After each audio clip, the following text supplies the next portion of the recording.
Hello, and thank you for joining me for The Wisdom of Wealth, a show where we help educate Canadians about fundamental financial literacy topics to help you make better and more informed decisions and to know when and where to reach out for help. I'm your host, Jason Pereira. Today on The Wisdom of Wealth, we're going to talk about donating to charity.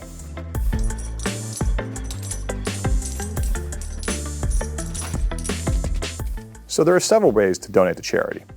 There's the direct method by just giving them money. There's automated methods. There's something called Donoradvised Funds and Foundations, and there's through your estate. We're going to talk a little bit about each of those options.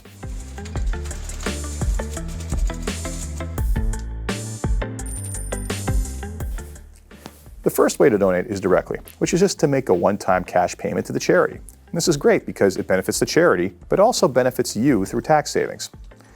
How much? Well, on the first $200 of donations, you attract the lowest tax bracket as a credit. What this really translates into in Ontario is 20% off or $40 for $200 of donation.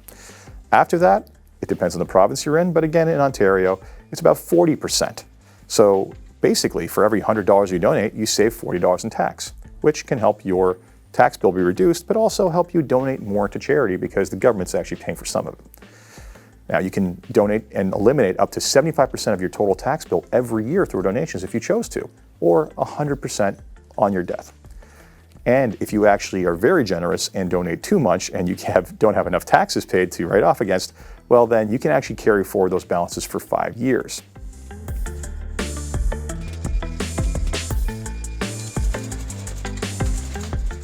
A number of charities have gone beyond just the one-off donations and will give you the option of donating to them on a regular schedule automatically. The way this is done is to go online and to set up your scheduled payment and the frequency. So if you wanted to donate $100 a month to your favorite charity, simply by doing this online for various charities, not all of them, you can do so and then not have to worry about it. It just gets taken care of. Also, several employers will have charitable donation programs that will allow you to deduct or basically donate off your paycheck every month and make it automatic.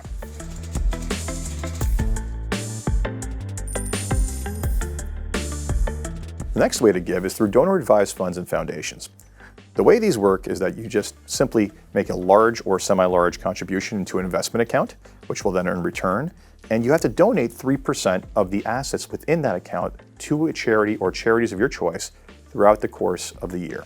Now, it used to be that foundations required like $500,000 to get started, so really the purview of the very wealthy. But now we have these things called donor-advised funds, which basically allow you to do the same thing for only a few $100s. And this is a great way to give because it's not just a one-off donation, it establishes a legacy, one that will feed money into charities even long after you're gone.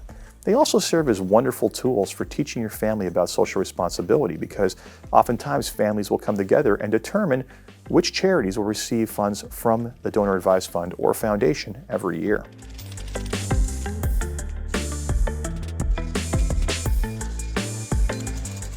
So the last way to give is, of course, when you pass away and you die. There's a number of ways to do this, but most commonly what happens is that you would name a charity as one of the beneficiaries of your will. The good news about this is that you can actually eliminate up to 100% of your estate tax bill with charitable donations. That is something that requires planning and also an executor who knows what they're doing, but it is doable.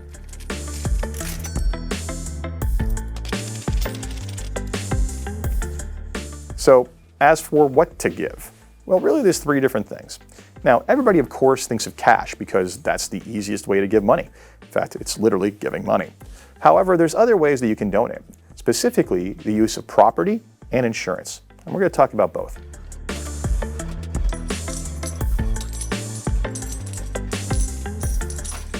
Donation of property is a donation of something that has value other than cash. So, for example, real estate, stocks, bonds, mutual funds, even art. If it has value and is valued by the charity, they will be willing to issue a charitable receipt for it. And it basically benefits you from a tax planning standpoint in 2 ways. First off, you can basically get the normal charitable credit that basically saves you tax. But also, if these assets have grown in value, and if you were to sell them, there would be a capital gain, well, that of course is a tax to you. However, if you donate it without liquidating it, you don't have to pay that capital gain. So you're eliminating that liability while simultaneously still benefiting from the charitable receipt. So this is a very tax advantageous strategy for those who are charitably inclined. And it's one that if you are thinking of doing, get the right advice on, because if you sell first to then give the money, you still have to pay the tax and you get the credit. But if you donate first, you don't pay the tax and you get the credit.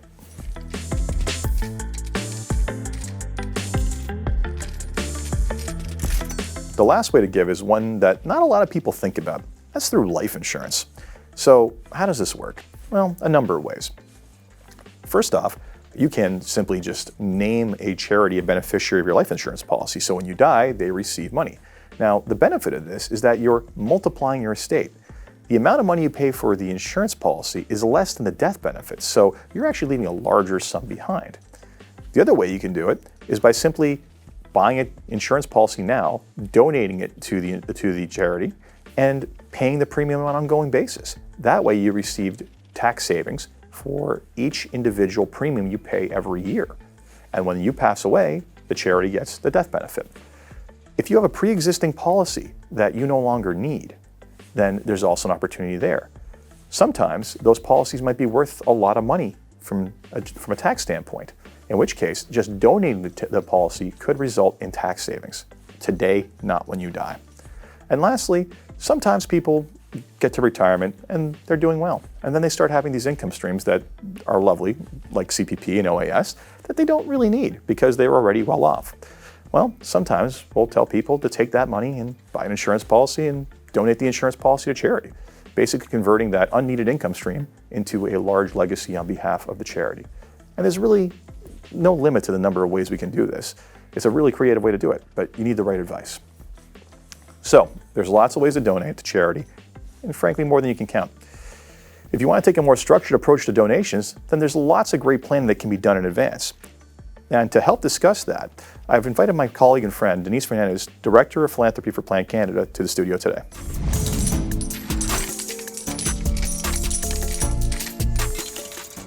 So today in the studio, we're fortunate enough to have Denise Fernandez, Director of Philanthropy for Plan International Canada. Denise, thank you for joining us. Happy to be here. So Denise, tell us a little bit about what it is you do. So as the Director of Philanthropy, I get to work with donors to build out their legacy, whether it's something that they want to do now in life or in the future through their will. Excellent. So tell me about the motivation. Why do these people feel the need to do something more than just a simple cash donation? So I think this is really their passion for the cause. So depending on you know, I used to work at Sick Kids. There was people that didn't have kids, and that was their motivation behind their gift. And really, I see my role as really a matchmaker to find something that is meaningful to them, that is also meaningful to the organization that I'm working at. So they come to you saying that, hey, what you guys are doing is valuable, important, I love it, I want to help. And then you basically try to connect them even deeper to the cause? Yeah, and we often work with advisors as well. We want to make sure that how they're making this investment is the best way for them. And so we don't have access to all of their financials and how that's working. So working I can solve that problem for you right there. So working with advisors is a really a key to making sure that the legacy that they're going to leave is really impactful. I know you were talking about securities gifts, and that's really one of the best ways to give to charity. A lot of people give monthly, and then when you think about how could they give securities at the end of the year, through the year, those are ways that working with a financial advisor supports donors and also supports charities because they're able to give more. Yeah, no one loves capital gains, and like I say, you basically have two options. You either pay the tax and keep the rest of it, or you just donate to charity. And if you have the room to do so, you know what? That sometimes kills two birds with one stone very nicely. Absolutely. Yeah. And I mean, one of the things that's also I didn't mention earlier, and I've actually helped my client with this before, even private corporations, if you have a successful business, you can actually move some or all of your shares of the corporation into your own charity, which you could then or to a charity such as yourself. So when these people come to you, are they looking for like one-off donations? Does this become kind of like an annual pledge for them? Are there projects they're sponsoring? Like, how is this structured? It really depends on the donor. Sometimes they come to us with an idea in mind, and we work through and make sure that we can make those things happen. And other times we kind of have to dig deeper and figure out what is it exactly that they're looking for. Sometimes donors come to us and just say, I want to help. And so we have to figure out, okay, well, what would be meaningful to you, and how can we make this something that is something you'll be proud of for so many years to come? So, I mean, when most people think of a charity, they think of one cause, right? But really, I mean, you guys are large organizations with any number of projects, right? So, I mean, I guess what you're really talking about there is almost like a dating service. Like you're trying to figure out like which of the different 20, 30 different things you guys are handling is this person going to be most connected to and most impactful on, right? Absolutely. People often refer to fundraising as sales, and I completely disagree, and I think I'm a matchmaker. So I really do try and match the donor to the project that they're passionate about and find something that is meaningful for both the charity and the donor. And, you know, it's so great to see when a donor has made such a huge impact and how they've made that gift. A lot of times it's in memory of someone. And so really having something that they can hold on to and memorialize it that has made such an impact to so many other people is really something that, you know, I really enjoy. So what age and stage are people coming to you? Like, are you seeing mainly people like, you know, when they're retired and old, or are they coming to you after they've had some sort of successful event? Like, what is the typical makeup of these people? It varies. It's very different in terms of when people are coming to us. You know, as we're looking at charities, people give in various different ways. We have kind of a demographic for the monthly givers, and it, you know, starts maybe in your 40s, families, they have children, and then it goes all the way into people that maybe have started watching from their TV, they do their rec mail, and they're in their 70s and 80s. So the different types of giving are sometimes age specific, and they're different based on the different charities as well. So having worked at a couple of different charities, I've seen that, you know, what is a monthly donor at one organization is not really the same demographic as a monthly donor as in another organization. So it's interesting to see. But I think when we look at Canadians, we see that over 80% of Canadians give to charity. And so really it is broad spectrum, and depending on the age, they do give differently, and depending on their wealth, they give differently as well. Absolutely. I mean, I would guess it really kind of depends upon like what connected with them when at what stage of life, right? I'm sure some campaigns work really well for people like say in their 40s when, you know, maybe those commercials really resonate with them and they stick with them forever, right? So how much of this donation work is being done alive versus through their wills? Like, are they waiting to pass on before they pass on the money to you, or are they doing it while they're alive? So we typically find more people give in life. So we have over 80% of Canadians giving in life, and it's about 5 to 10% of Canadians leaving a gift in their will to charity. So there's a huge disconnect between giving in life to what we see through estate giving. Yeah, unfortunately, I think that people confuse the concept of estate planning, which is making sure your money goes where you want it to, which may include your charities as well, with the will. They think the will is what they need. Yeah, the will is the endpoint. It's the document that's the result of the planning. But if you just go to a lawyer and say, I need a will, the lawyer's going to go down a checklist, right? And they're going to say, do you want to give money to charity? Yes, no.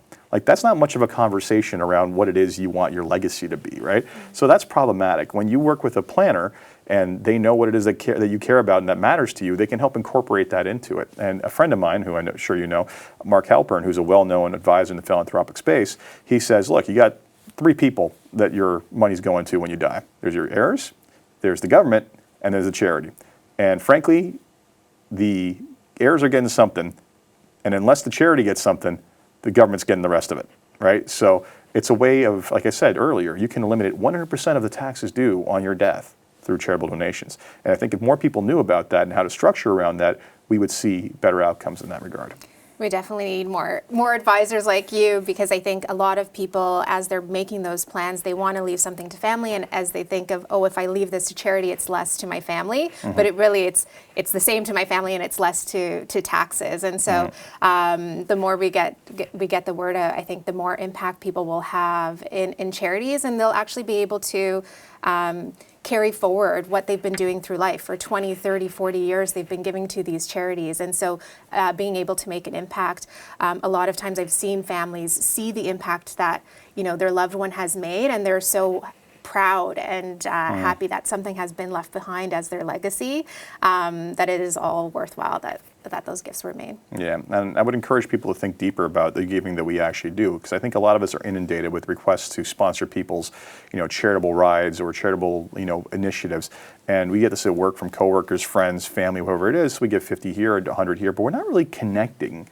to the charity and the cause. And I think when you take the time to do that, it just becomes so much more meaningful. When, in your case, like just as an example, like when do people make that leap between just the regular donor to like, hey, let's have a conversation about this? Like, what is it that basically creates that desire, that need to go beyond just giving a check whenever somebody asks for it? There's times in people's lives we've seen sometimes a loved one has passed and they've passed without a will, and so all of a sudden they're like, no. I need to create one so that my loved ones don't go through the same experience. Sometimes it's retirement, so they're looking at, you know, my career has been very fulfilling. How do I fill in that gap, and how do I work with a charity to do that?